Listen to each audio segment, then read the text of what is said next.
Science amasung kunai ani asi yamna naknaba mari lainai. Kunai ama chakolapagi thak kayada science amasung technology gi anoba loksing hapchilaga anoba civilization gi anoba thak ama purapa ngamki haibasi puwari na taklabani. Laibag amada science amasung technology gi loksing chawkanan ba haibasi laibag amagi pukning amasung science gi policy de laire. Masi chawkan anbada changraba yadraba masak ahumdi manpower, infrastructure amasung funding asini haibi yai.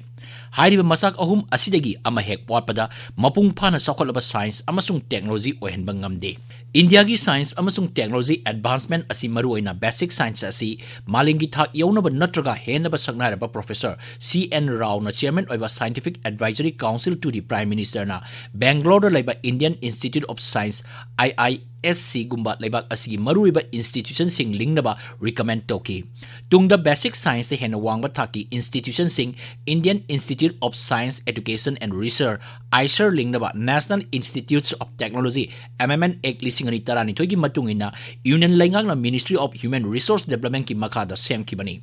Hauzik fawada India gi mafam taret Pune, Kolkata, Mohali, Bhopal, Tiruvananthapuram, Tirupati amasung Berhampur da ISER linkakre. Institute asi lingbagi maruiba pandamdi basic science da quality education lehenba amasung research tohanba magun yamna leiba academic faculty lingba amasung madubu yokhatpa sahi nauriba singbu research ki lamda puraknabagi damak science da integrated master program hangdokpa masigi matakta science da bachelor degree pairaba singda integrated master amasung PhD tohanba loinana post doctoral program thamba science ki curriculum da ngangkhai thamdana komthok anba university sing amasung college sing asi laboratory amasung institution singi thakta achetpa mari sagatpa khumang choksinba research laboratory lingba amasung central facility lehanba asina singbani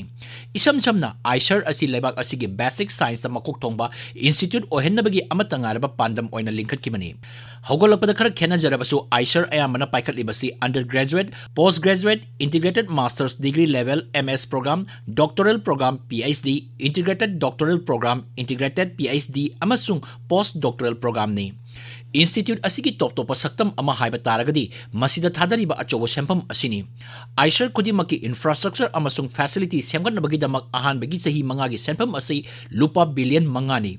matik saba masak mathum lehen batanatana ISER bu malengi thakta sangdam naba yaba institution sing ohenaba mahiroi singbu mirei bakta thaduna Nobel Prize phangkraba sing unahali amasung mana mathum yenthopagi thorom sing da saruk yahalli masigi matakta malengi saknareba scholar kaya su ISER da lak handuna mahiroi sing ga interact tawna handuna makoigi loksing hengal ali masida basic science ta natana science with humanism haiba themda humanities amasung social science tambagi khudong sabasu leiri games amasung sports ki infrastructure ga loinana job oriented oiba usuba yot subana singbagi lamda thijin basu yauri mahiroi sing residential oina campus ta lehangani masina makhoina ayat apan leitana pungning changna mahi tamba ngamjabata natana matam pumbada oza singa tana tingna bagi khudong saba phanglagani campus asi mahiroi singi pungning da yunga manana khalalli loinana makoibu phattaba marum amasung mayai ka ba sinjaktagi lapna leheli mahi tamlingai manungda mahiroi singda human value moral value amasung spiritual value khangan badagi makoina mahi tamba lorba matungda mapung phaba mioi amamam oigani haibasi ISER lingbagi pandamni awang nongpuk lamdamgi oina Nagaland da ISER ama linkhat bagi ayaba lisingani tara mangagi union budget ta piraki adubu Nagaland na ISER gi mahuta School of Planning and Architecture SPA oina pibinaba center da haijaki ngasi phawada Manipur Indian Institute of Technology IIT Indian Institute of Management IIM Indian Statistical Institute ISI na singba nation gi thakta leba masak naiba institute amata linkatre Manipur gi hawkiba scientist mayam ama India gi makok thongba institution sing Baba Atomic Research Center BARC Physical Research Laboratory PRL IIT ISER Indian Space Research Organization ISRO amasung Defense Research and Development Organization DRDO yauna masak naiba university amasung institute kaya da afaba mapam pangdra tabak tawri asida natana Manipuri scientists mayam ama India gi wangma US UK Canada Australia Germany Sweden Singapore South Korea na singba laiba kaya gi awangba university amasung institution singda awangba mapam pangduna tongan ba hiram kaya da research gi masak naiba tabak kaya utpangamkre Manipur gi scientist sing asi basic science asuki matik talent amasung creativity leijai amasung malengi thak ta awang ba thak ki research saruk yaba ngamli